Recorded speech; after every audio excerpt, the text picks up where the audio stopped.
خطاب جلالة الملك عبد الله الثاني في الجمعية العامة للأمم المتحدة تصدر جدول أعمال زيارة جلالته إلى نيويورك. فمن أهم وأعلى منصة أممية وضع جلالته أمام قادة العالم 7 خطوات لمواجهة الفكر المتطرف وصناعة المستقبل الذي تريده الشعوب.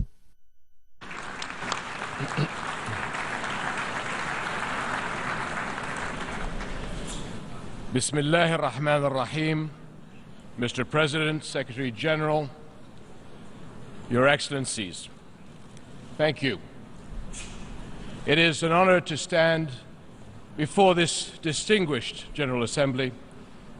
I'm here representing Jordan and as a God-fearing, God-loving human being.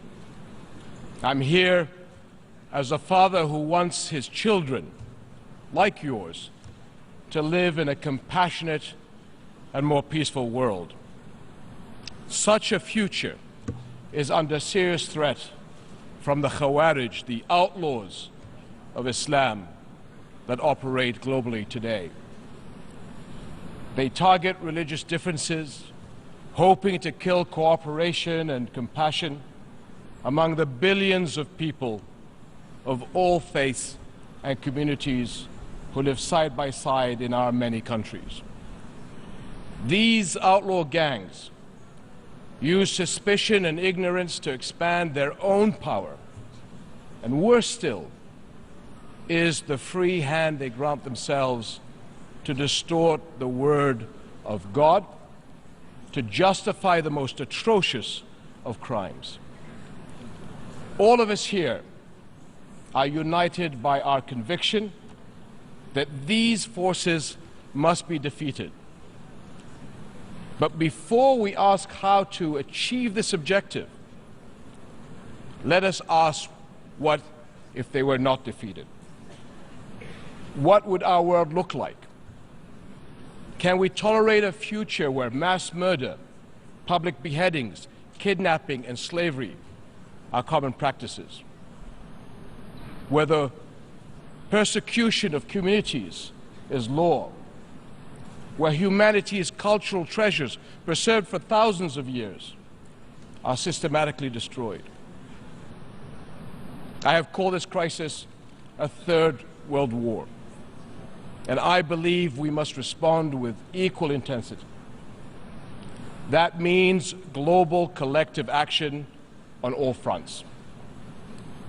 But make no mistake, the more important war is the one we wage on the battlegrounds of the heart, the soul, and mind. And in this fight, all countries, all people must come together. Jordan has been proud to work with you and your countries to spearhead global initiatives for tolerance and dialogue. This has been reflected in the Amman message and a common word.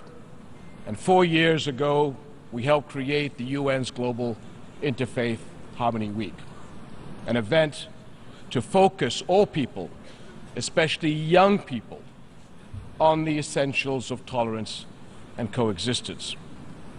Now, these efforts must continue, and the UN has a central role.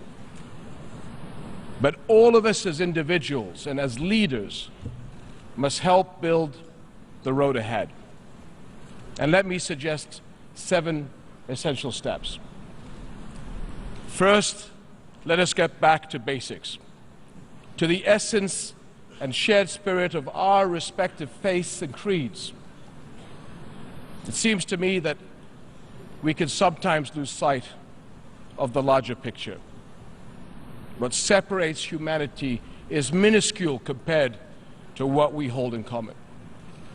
Deep values of love, peace, justice, and compassion. Bismillah ar-Rahman ar-Rahim. Wa rahmati wasi'at kulla shay'in. And my mercy embraces all things. Second, let us change our tone. On my travels not long ago, I saw a road sign that said, "Fear God." A few miles down the road was another saying the same thing, then another. and then a final one, saying, "Oh, you will go to hell." And I thought, when and how did fear and intimidation creep so insidiously into our conversation when there is so much more to be said about the love of God? Now, most people may think they have nothing to do with the hate expressed by extremists. But our world is also threatened when violence, fear, and anger dominate our discourse, whether in school lessons or weekly sermons or international affairs. Third, let us act upon our beliefs. And here I mean the more than praying or fasting or zakat. I mean integrating our values in every part of our daily lives, every hour of every day, by loving our neighbor, showing respect to those different from us, by being kind to our children. Each one of us can do something to reflect the spirit of our Creator. Fourth, let us amplify the voice of moderation. It is one of the greatest ironies of our time that extremist voices use advanced media to propagate ignorant ideas. We must not let our screens, airwaves, broadband, and social media be monopolized by those who pose the greatest danger to our world. We too must populate our media, and more important, the minds of our young people, with the purity and power of moderation. Fifth, let us recognize deceit. When we examine the motives of these outlaws, the Khawarij, and indeed the motives of extremists on all sides, we find hunger for power and control of people, of money, of land. They use religion as a mask. Is there a worse crime than twisting God's word to promote your own interest? Is there a more despicable act than feeding on the vulnerable and the innocent to recruit them to your ranks? In the global Muslim community, 1.7 billion good men and women, a quarter of humanity, today's outlaw gangs are nothing but a drop in an ocean. But a drop of venom can poison a well. We must protect the purity of our faith from worldly contamination. As Muslims, this is our fight, as it is our duty. Sixth, by all means, let us be intolerant of intolerance. Extremists rely on the apathy of moderates. But moderation does not mean accepting those who trample on others and reject all who differ. Today's global fight is not between peoples, communities, or religions. It is between all moderates of all faiths against all extremists in all religions. Leaders of every country, every belief, every neighborhood need to take a clear and public stand against intolerance of any kind. And this includes respecting all places where God is worshipped, whether mosque, church, synagogue, or temple. And nothing can be more important and can have more impact in framing this respect and coexistence than Jerusalem. The Hashemite custodianship of Jerusalem's Islamic and Christian holy sites is a sacred duty And we join Muslims and Christians everywhere in rejecting threats to the holy places and the Arab character of this holy city.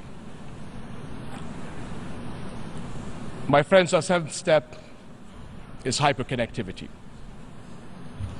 In our era, connectivity defines how we live and interact in our work, our communities, our schools, our lives. Only a few years ago, we had the Internet of Computers. Now we talk about the Internet of Things. But above them all must be the Internet of humanity. A hyperconnection bringing us together in collective consciousness and common cause. Ladies and gentlemen, by gathering here today, we acknowledge that the power of working together far exceeds any individual effort.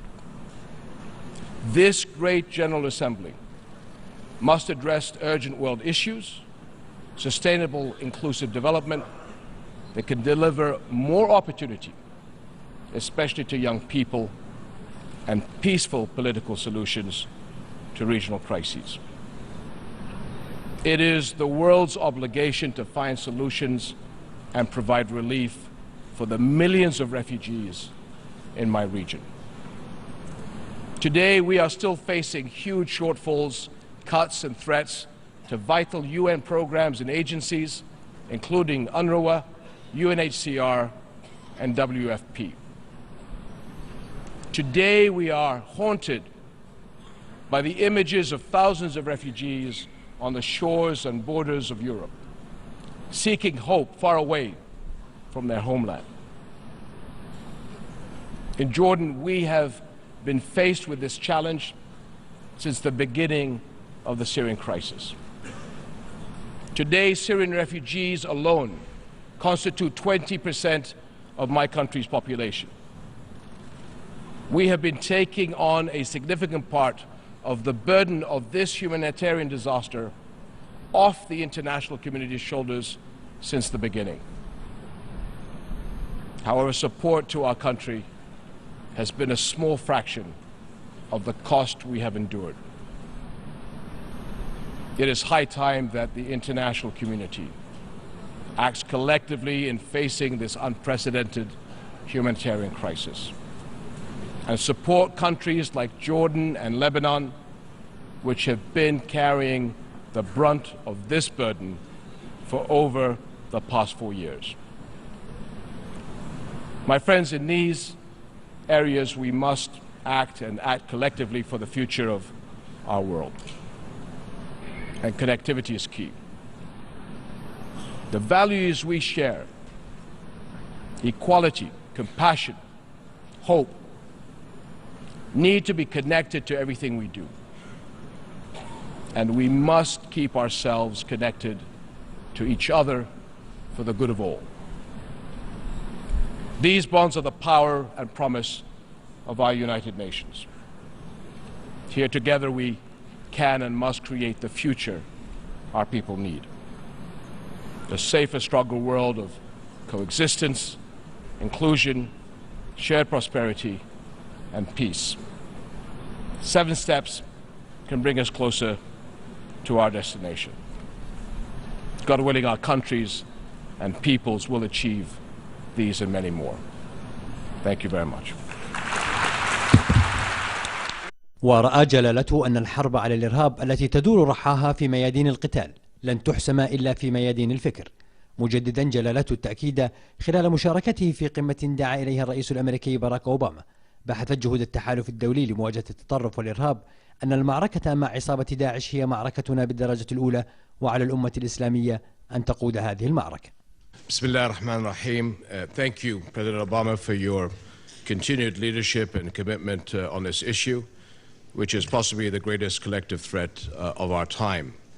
Last year I spoke here of the need for a coalition of the determined, and indeed this has transpired. Our collective resolve resulted in degrading Daesh assets and capabilities over the past year. Importantly, we have succeeded in interrupting Daesh's access to some of its vital financial resources. As a result of our efforts, Daesh's momentum has been weakened. However, our coalition still faces significant challenges, and as Mr. President, you said yesterday, if we cannot work together more effectively, we will all suffer the consequences. We all know the road ahead is long, but we can navigate it by continuing to work collectively, constantly adapting our strategy and upgrading coordination among coalition members. While this coalition is focused on fighting Daesh in Syria and Iraq, a more holistic approach requires a wider perspective and plan to eradicate the threat as well as an inclusive political solution to these conflicts. We must tackle the flow of foreign fighters and Daesh's supply chain across borders more effectively. Empowering local communities in the fight against Daesh and conducting the war in a way that alleviates their suffering is also vital. As I said last year, this is first and foremost our struggle. Muslim nations have to lead this fight to protect and show the true nature of our religion. Again, and as you pointed out, Mr. President, while the battles may be fought on the ground and by the population that is most affected, this war can only be won on the ideological plane. Another challenge we still need to address more effectively is the battleground in cyberspace.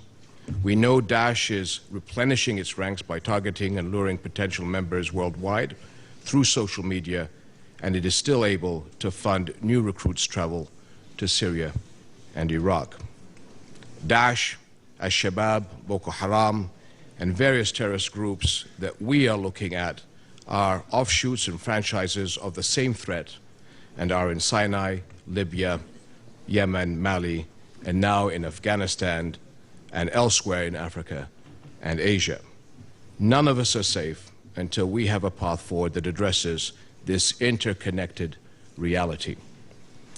This is not a single country's problem. It is not a local or regional problem. It is our collective problem. On this front, Jordan has begun a collaborative effort to reach out to, as a Muslim and Arab state, to countries in Africa to help coordinate and support with stakeholders and build a partnership to address our interlinked threats. We are certain that there is no alternative to a comprehensive approach and close coordination among all stakeholders that considers the threat of various terrorist groups across the wider region. We hope this will align various programs, counterterrorism and security assistance efforts under a unified strategy. Finally, we cannot tackle this threat in a vacuum. A world that allows the Palestinian-Israeli conflict to move further away from the two-state solution is a world that fuels extremist recruitment. Furthermore, the world should not be silent to violations to the sanctity of Al-Aqsa Mosque in Jerusalem, as this will only empower those who seek to wage a religious war. Winning hearts and minds remains a big challenge, as this will also require, in the longer and medium term, dealing with governance, poverty, youth, job creation, and education. It is only by stabilizing the entire region, giving people hope instead of fear and destruction, that we will truly address these and other challenges, including the outpouring of refugees, many of whom are fleeing from terror and seeking a decent life far from their homes. Thank you, Mr. President.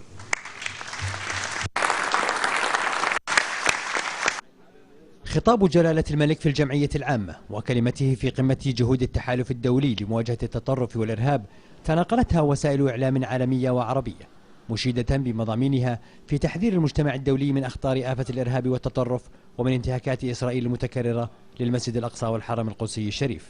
جلالة الملك خلال أسبوع استطاع أن يؤثر على الرأي العام العالمي من خلال الجمعية العمومية ومن خلال وجوده في القمة أمس حول القضايا الأساسية اللي هي الإرهاب وبراءة الإسلام منه، والقضية الفلسطينية وقضية اللاجئين. وكذلك يعني جلالة الملك ما زال موقفه ثابت بالحل السلمي لقضايا المنطقة وبالذات القضية السورية.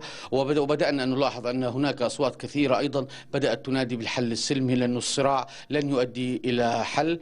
وحقيقة كان أسبوع يعني شكل خلية عمل كبرى. جلالة الملك طرح خريطة طريق متكاملة من 7 نقاط يمكن العمل عليها في المرحلة المقبلة لمواجهة هذا الخطر على كل المستويات.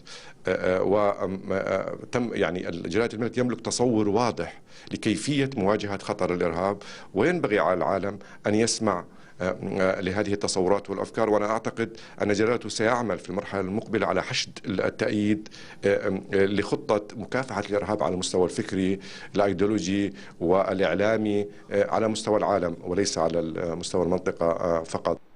نشاط سياسي واقتصادي مكثف مع قادة ورؤساء وفود وقيادات اقتصادية شهدها برنامج زيارة الملكية إلى نيويورك، ركزت على تطوير العلاقات بين الأردن وبلدانهم ودعم المملكة في تحمل أعباء اللجوء السوري وتطورات الأوضاع في المنطقة. فقد عقد جلالته لقاءات مع جلالة الملك فيليب السادس ملك إسبانيا ورئيس الوزراء اللبناني تمام سلام ورئيس الوزراء الهندي ناريندرا مودي. اللقاءات تطرقت إلى آليات التعامل مع التحديات التي تواجه المنطقة، وفي مقدمتها الانتهاكات الإسرائيلية المتكررة للمسجد الأقصى والحرم القدسي الشريف والأزمة السورية والإرهاب والتطرف.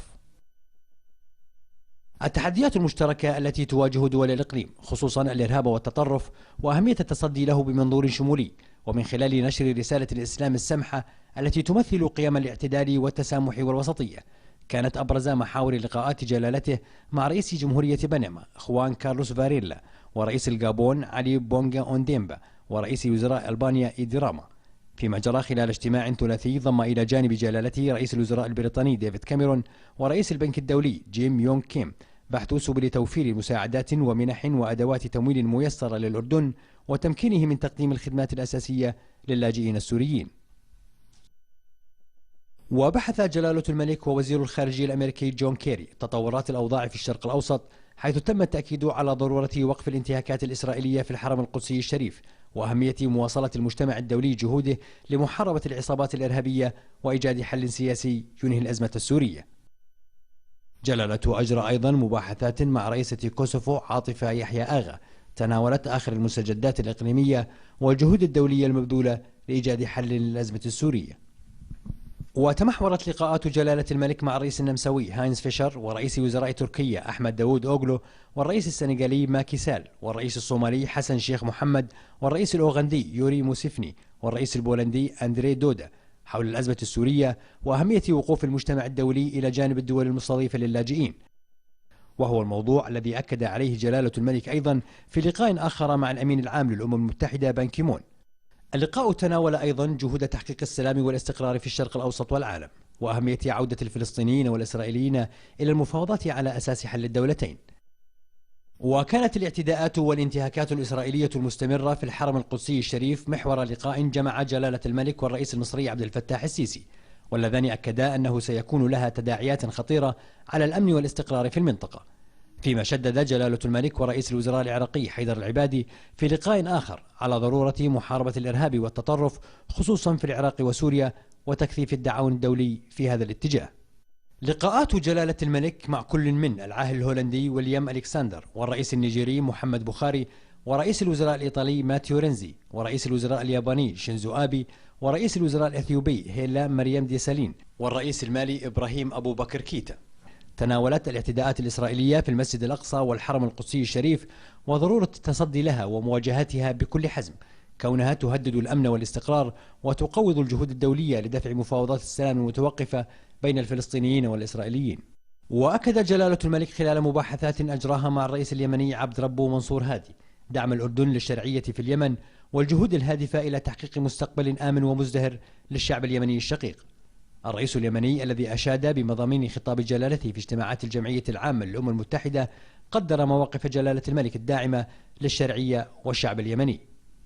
أما لقاء جلالة الملك مع رئيس البوسنة دراغان كوفيتش فركز على تعزيز علاقات التعاون الاقتصادي والتبادل التجاري بين الأردن والبوسنة خصوصا في قطاعي السياحة والخدمات الصحية.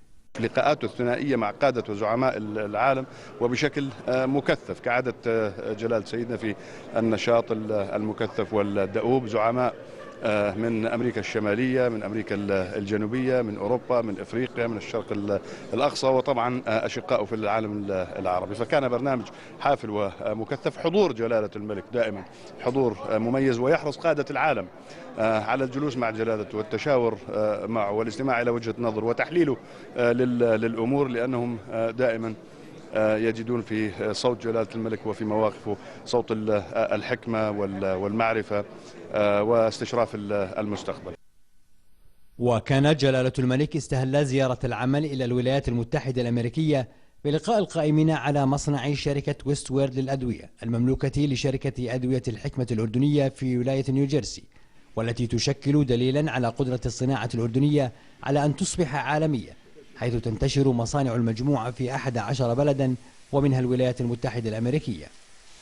هنا حيث اجتمع قادة العالم كان صوت الأردن الذي عبر عنه جلالة الملك عبد الله الثاني واضحا بأن المعركة الأساسية اليوم هي معركة كسب العقول والقلوب، وأن الحرب على التطرف ليست عسكرية فحسب وإنما فكرية وأيديولوجية. هنا كان صوت الأردن واضحا أيضا في حث المجتمع الدولي على تحمل مسؤولياته إزاء المسجد الأقصى والحرم القدسي الشريف وضرورة وقف الانتهاكات الإسرائيلية له. عماد الرقاد، التلفزيون الأردني.